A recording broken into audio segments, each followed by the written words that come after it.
Bonsoir tout le monde et ravi de partager avec vous notre série Les Héros.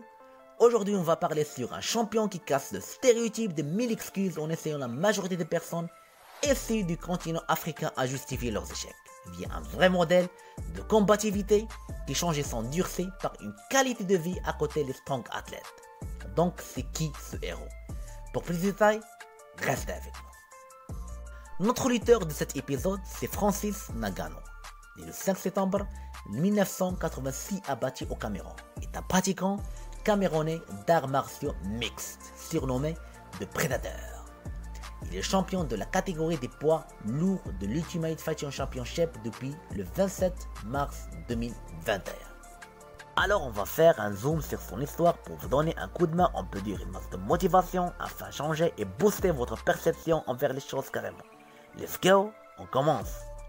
Tout d'abord est un ancien SDF, à Paris, c'est-à-dire sans abri et domestique, homeless bien précis. En hiver 2014, Francis Ngannou dormait dans un parking public du quartier de la Viette.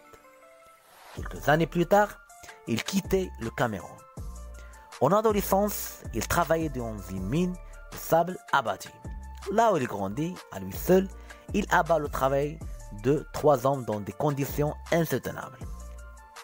Malgré tout ça, le jeune Francis a un rêve, fan inconditionnel de Mike Tyson. Il veut suivre les traces de son idole à 22 ans. Il commençait à boxer et challenger tous les avis que ça fait partie de son entourage. Quelques-unes lui le prévient qu'il est trop tard pour envisager une carrière. Mais Francis est déterminé. Et décidé de quitter le Cameroun, il traversait la Méditerranée dans d'horribles conditions pour accomplir son rêve. À un certain moment, arrivé en France. Les premières années sont difficiles. Il devenait sans domicile, sans argent et dormir dans des parkings avant d'être recueilli par une association humanitaire, la Job.